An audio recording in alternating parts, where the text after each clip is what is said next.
Okay, so let's look at this example problem. A shuttle bus slows down with an average acceleration of negative 1.8 meters per second squared. How long does it take the bus to slow from positive 9.0 meters per second to a complete stop?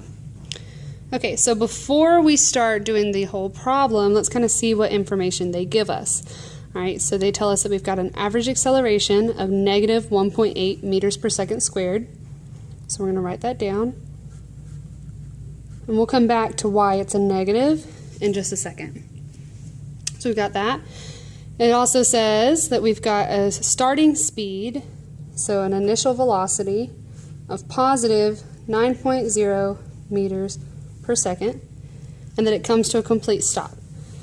Well, a complete stop means that we're not moving, so we can already tell that we're going to have a velocity at that point of 0 meters per second. So if we're starting with a speed and going to a complete stop, our final velocity would be that 0 meters per second. Okay? And we're looking for time. So how long does it take? So time. So we're going to go ahead and write out that we're looking for delta t. All right, let's address this sign issue.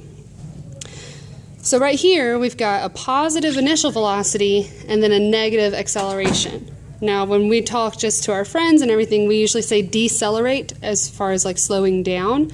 But in physics, we just say that you're accelerating in the opposite direction. So if we're originally going in the positive direction, so originally moving right, if we start to accelerate backwards, that's really just going to kind of drag us behind and cause us to slow down.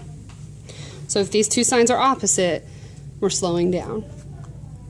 All right, so let's write out the equation we know. We know that we've got an average velocity equal to your change, or average acceleration, excuse me, equal to your change in velocity over your change in time. Okay, we can expand that delta V to say final minus initial for our velocities. Still keep it over time. So let's rewrite this. We've got average acceleration is equal to final velocity minus initial velocity divided by time. Well, we're looking for time, so we have to isolate this delta t on the bottom. Now the long way would be to multiply it on both sides. It's going to cancel out. And then we're just going to have to divide by a average on both sides as well. Those cancel out on this side. So we're left with delta t equal to VF minus VI over a average. Now, if you remember my shortcut from class, anytime that we're looking for the denominator on one side, we can just swap it out with the numerator on the other side, and that's basically the exact same thing that we just did. Now that we've got our term isolated for time, we can plug in the information we know. If our final velocity is 0, minus our initial velocity, which was a positive 9.0, okay, and divide that by our acceleration, which is a negative 1.8 meters per second squared. We can go ahead and solve this top term.